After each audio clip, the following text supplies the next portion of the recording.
El Evangelio de hoy toca varios temas, creo yo todos importantes y de alguna manera entrelazados. Espero poder guiarnos a comprender un poco mejor este mensaje de Jesús. Jesús estaba hablando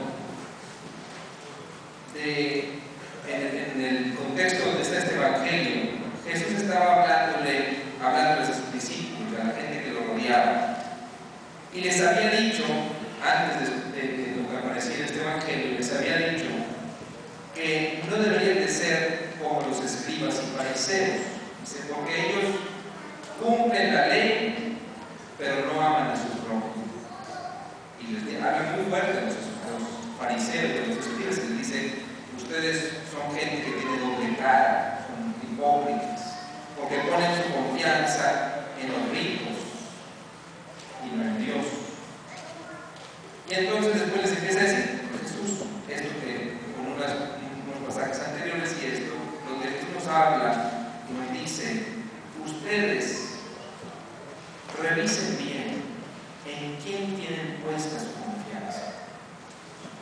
No se sientan seguros por lo que ustedes construyen, sino por lo que Dios les da. Y aquí por eso dice: no temas, rebaño mío, porque tu Padre ha tenido a bien darte el reino. Es decir, no se trata de que nosotros nos ganemos el llegar al cielo. Eso es de Dios. No hay nada que podamos hacer bueno que sea tan bueno que nos gane la entrada al cielo. Y entonces, a lo mejor algunos se podrían preguntar: entonces, ¿para qué soy bueno? Pues si no me va a ganar el cielo, ¿para qué me esfuerzo? Porque me cuesta a veces ser bueno. Y Jesús dice: bueno, el reino de ustedes, pero tienen que aprender a vivir. No para entrar al cielo, sino para empezar a vivir el cielo aquí. No para que no me castiguen, sino para estar agradecido de lo que ya he recibido. Y yo creo que esto es de las cosas más difíciles que nos toca a nosotros los cristianos: pensar, creer que nuestra vida está más allá de aquello que estamos viviendo el día de hoy. Por eso en la segunda lectura me llama mucho la atención y me gustó mucho cuando lo decía aquí en la carta a los Hebreos. Dice que estos hombres de fe, como Abraham, como Sara, se vivieron como si vivieran en tierra extranjera. Dice, porque su verdadera patria no era la que tenían enfrente, su verdadera patria era Dios.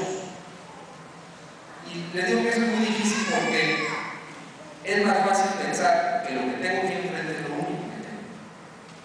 Pero para eso no necesito fe. La pregunta es: ¿y qué aporta la fe?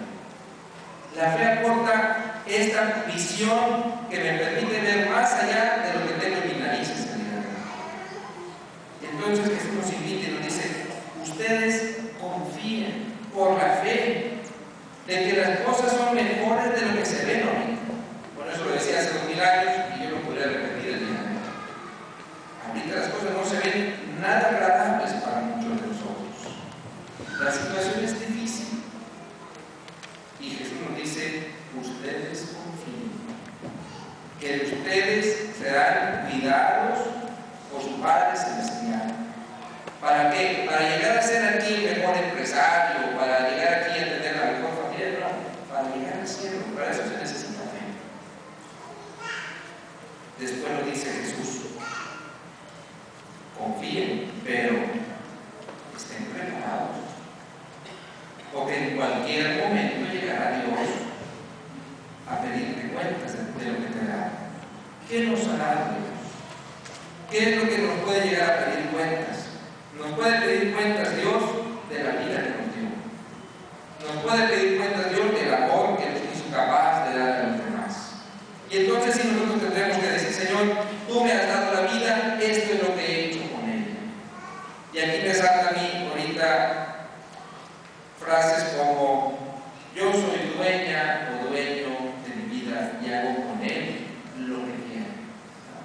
qué?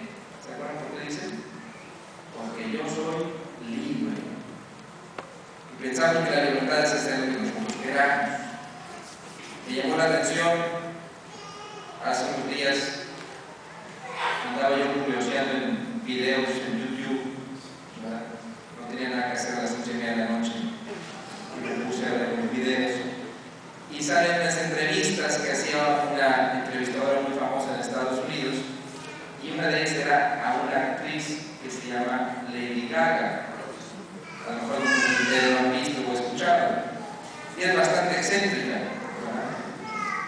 O un poquito más que eso, ¿no? Y entonces lo que me llamó la atención en la entrevista es que dice ella, es que yo me siento llamada, fíjense, decía ella, yo me siento llamada a ayudarle a los jóvenes a ser libres, y por eso hago lo que hago.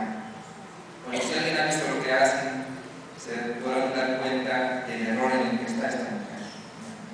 Pero ella se sentía en paz, ¿verdad? Por las cosas tan extrañas que hacía, ¿no? Dice, lo que pasa es que todos tenemos que liberarnos.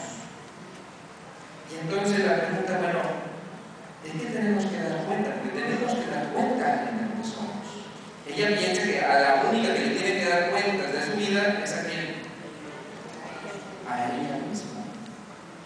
Pero hay alguien más, que la fe nos hace ver que nosotros no estamos aquí nada más porque aparecimos por generación espontánea, estamos aquí porque Dios quiso, como bendición de Dios. Y esa bendición se tiene que corresponder, y por eso Jesús nos dice en la segunda parte del Evangelio, ustedes estén preparados para dar cuenta del buen uso que hicieron de aquello que se les dio, de su paternidad con sus hijos, de su responsabilidad en su matrimonio, de su capacidad productiva como empresarios, de su capacidad educativa como madres en sus hijos. Ustedes tendrán que dar cuenta, porque Dios les ha regalado esa capacidad de mi sacerdocio, de mi ministerio a los demás. Cada uno tendremos que dar cuenta de lo que se nos ha dado, y después dice Jesús, y hace esta distinción que me parece muy sutil pero muy importante. Dice, al que se le da mucho se le pedirá mucho, pero después dice otra cosa, al que se le confía mucho, es decir, a quien se le ponen en sus manos otras personas, a ese se le exigirá más. Y a todos los que son papás, a todos los que tenemos una vocación de servicio, se nos han puesto personas en nuestras manos, no cosas, y a ellos y a ellas tenemos que guiarnos hacia Dios. Para eso se necesita la fe de Abraham y la fe de tantos hombres y mujeres que nos han demostrado que nuestro mundo como cristianos va más allá de lo que nos pretenden mostrar aquí las otras personas. Tenemos que aprender a construir aquello que nos hace falta. Es el reino de Dios. Los invito a que en esta semana se queden con esta pregunta que Jesús nos hace. Bueno, yo lo pongo como pregunta. Dice Jesús, ¿dónde está tu tesoro? Ahí está tu corazón. Donde está lo que para ti es más rico, ahí está tu corazón. Y la pregunta es, en mi actuar diario, como me manejo yo en mi empresa, como me manejo yo en la casa, como me manejo yo con mis amigos, ¿qué tesoro estoy buscando o construyendo? ¿El tesoro que se come la polilla y se roban los ladrones? ¿O el tesoro que me podré llevar al reino de los cielos? Que sea nuestro Señor que nos guíe en esta semana a encontrar el verdadero tesoro, aquel que nadie nos puede quitar y que solamente Dios nos puede dar. Con esa intención, los invito a continuar con nuestro cariño.